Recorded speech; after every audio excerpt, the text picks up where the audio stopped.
Dobry utro, Tuborowski. Brazen hypocrisy is being served yet again on the official U.S. plate of state. Vice President Biden and Secretary of State Kerry have been jet-setting forth from Washington and back from Kiev, seeking to openly arm the Kievan regime with the latest high-tech U.S. weaponry. Not only are Ukrainian troops untrained in the use of this stuff, but there's nothing to stop its corrupt military from selling it on the black market to, say, ISIS. And we're told that we are but helping Ukraine retain its sovereignty from Russian aggression. To read the New York Times or watch CNN, let alone the likes of Fox or the Washington Times, is to be told that Russian soldiers are marching and Russian tanks rolling across the Ukrainian steppe toward Kiev. As further demonstration of America's media dishonesty, the CNN anchor still had the gall to refer to Russian aggression precisely as Kievan shells were falling and exploding directly on camera right behind the on-scene correspondent. Ukrainian troops could have blown the CNN man right off the screen and we'd still hear that anchor blather about Russian expansion and Putin's threat to peace. First of all, Tuberistas, let's put the relationship of Putin in perspective. Vladimir Putin is the Russian Ronald Reagan.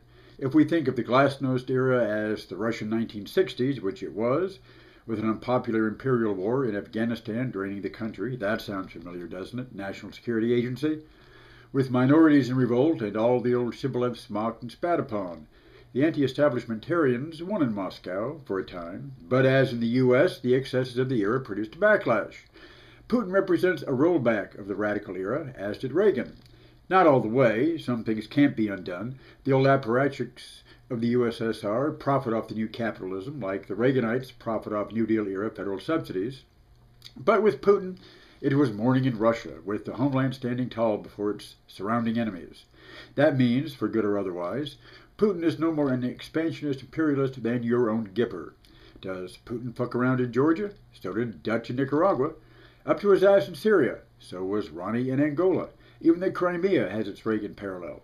As you might recall, Reagan led the rearguard Rough Riders opposing the revised Panama Canal Treaty that would return said big ditch back to Panamanian sovereignty. The new treaty was ratified over his objection, and although he was not in power at the time, and there was little he could do to directly alter the balance of power while he sat in the White House, in the new post-Cold War era, his former number two man, Bush number one, stole it back in 1989. The U.S. didn't retake the whole territory, but it kept sovereign rights over its military bases, which amounts to the same thing. Now, you tell me how that differs from Putin's actions in Ukraine. It isn't an honorable course in international relations, but you show me the regime that behaves honorably in the world, and it sure isn't found under the stars and stripes, and red, white, and blue, any more than the Russian stripes are the same color. So, Tuberistas, putting aside the choking bullshit posturing of President Obama and the mendacity of the New York Times, CNN, Time Magazine, and the drooling retardation of Congress, and the Mongolian idiocy of the State Department of the United States of America, admittedly, a lot of nothing to overlook, let's instead look at this color-coded language map of Ukraine. Well, I choke behind the page. It shows the provinces and then the subdivisions called rayons, roughly the political equivalent of a township in a North American state, though about twice as large. You see these teal areas here to your right in the east? Those are the Russian-speaking areas that have already seceded or are trying to do so. This large area in the Crimea no longer counts. But these two dots on the Russian border, this is the extent of the contested area, as well as the blue dots around Donetsk and Mariupol. All of this is encircled in black on your right margin. Now you see the green outside the black? That is where Ukrainian speakers dominate and is safely under the rule of Kiev.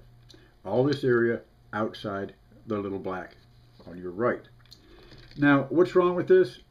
Do you see huge swaths of countryside being chunked away from Ukraine? The extent of the war is in that area. Ukraine is hardly in any danger from being swallowed by aggressive Russian separatists or the Russian army. This bluer area to the west, by the way, represents ethnic Bulgars, who seem to inhabit just as much Ukrainian space. The red represents Romanian speakers, who are largely Moldovans. Well, as though if you say those people aren't in a pissing contest with Kiev, so what's wrong with the others if it wasn't for Russian interference? Well, Kiev isn't in a pissing contest with Bulgaria or Romania, is it? In fact, the current Kiev regime desires to join these countries as a full NATO member. So those minorities do not seem to suffer for their languages or cultures in West Ukraine. What this map does not show, because no one can any longer do so, are areas of Polish speakers. Let's hypothetically color them white over here in the West. Or areas of Yiddish speakers. Let's give them an orange color just for the hell of it. Or zones of German speakers. Let's give them SS black. You won't find them because most Poles and Jews were murdered in West Ukraine by Ukrainian nationalists and their Nazi allies. The same nationalists who now pine for the new NATO American Reich. And most Germans were driven from the Ukraine in retaliation by the Soviet government and its Ukrainian allies. Now the last stronghold of an enemy ethnicity is under siege thanks to the United States' helping hand.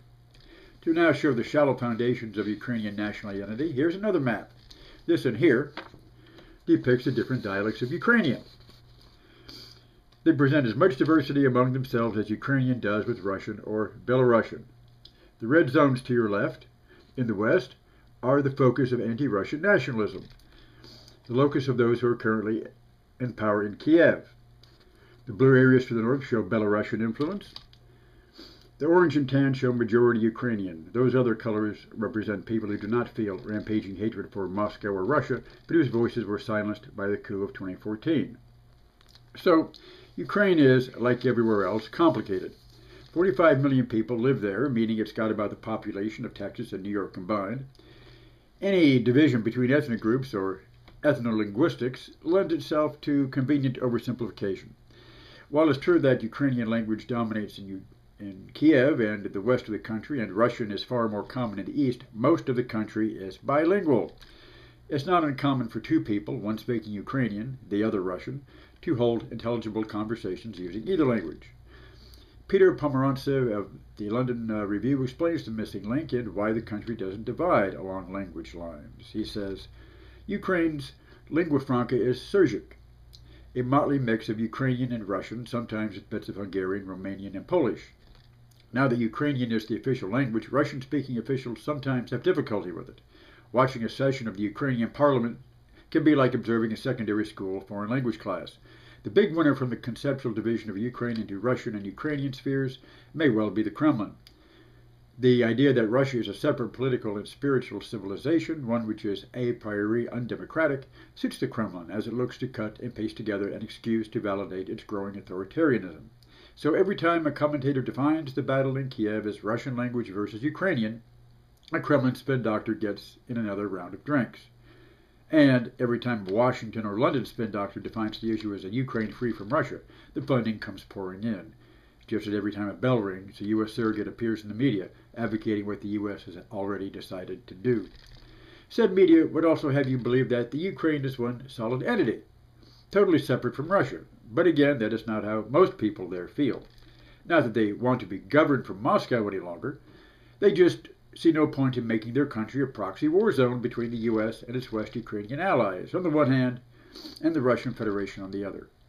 Here's another map showing the bilingual levels and thus the areas of mixed feeling. Again, you would never know any of this from watching, reading, or listening to the U.S. media or government. And the Ukrainian sources it does quote sing the same flatulent note as the Franjo Tudjman regime in Croatia 20 years ago, which, as you may recall, wanted war with insurgent Serbs in the Krajina so that Washington could come to its rescue with bombers and ethnic cleansing, which is exactly what happened, and what the United States stands poised to facilitate yet again. Already the U.S. is making covert plans to arm its Kievan satellite regime because Putin is arming the eastern separatist rayons. This looks like a tit-for-tat balance of interference, but I posit to you that it is qualitatively different. Here things are quite unlike Reagan with his Contras, because Putin is not arming any force in the Ukraine with the intent to bring down the Ukrainian regime, no matter how doubtful its legitimacy, nor to repress those leading or supporting it in Kiev.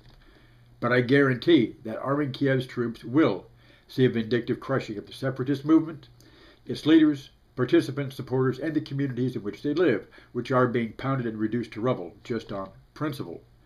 The U.S. will wring its hands all the while facilitating this carnage, because I surely believe that if Washington has its way, continues to fuel the emotions of violence here, and Kiev crushes the resistance, note, not the aggression, in East Ukraine, paramilitary forces armed by Kiev, and thus more indirectly through the U.S., will begin a death squad mopping up involving the massacre of hundreds, if not thousands, of disloyal Muscali. And again, there will be the usual hand-wringing and figure-shaking from Washington, as in the death squad era of Central America, but these are American allies, and they need have no fears of sanctions, boycotts, or anything else meaningful or concrete to embarrass them or inconvenience them in any way. Just ask Saudi Arabia or Israel or Turkey. Of course, Putin knows what NATO has in mind. The end game is to bring said alliance right under his nose. It was openly stated in 2008, also in reference to Georgia, and this long-range goal has never been taken off the table. It's in the trajectory of every shell landing in Donetsk. But, however, Putin will not allow that to happen to the teal blue dots, any more than the Reaganites of the 1980s allowed Central America to pass from their domain into the hands of Cuba or the Warsaw Pact. As this particular neighborhood conflict escalates, the Muscovite army may indeed shoot back at the Kievan army, and then what? The planners in Washington are so used to adversaries that blink, who back down. It's obvious they haven't thought ahead in dealing with one who stands ready to call their bluff. So all around we have exaggerated, narrowly focused hype that excludes all other perspectives, all analogies and parallels that rock the imperial boat. Maybe you're the kind of person content to be pissed on and told it's raining, to be spoon-fed shit or pumped up on propaganda steroids to make you feel tough and important. If so, then you and I really don't have much to talk about, do we? If, however, you care about truth or justice in the world, you know, unequivocally, without doubt, that these are not forthcoming out of Washington on these issues. And then you begin to suspect, what aren't they lying about? And then, whoa, the two blind yet again. Hello? Who? Why? Howdy there, Gipper. We were just talking about you. What's that? You have some advice for your buddy Vladimir Putin. What's that? To stand tall. Don't back down. Don't listen to the American media, or Congress, or State Department. Do what you know is right, even if it means secret wars and a secret government with your own Ollie North running things out the back door of the Kremlin. Well, that's exactly what he is doing.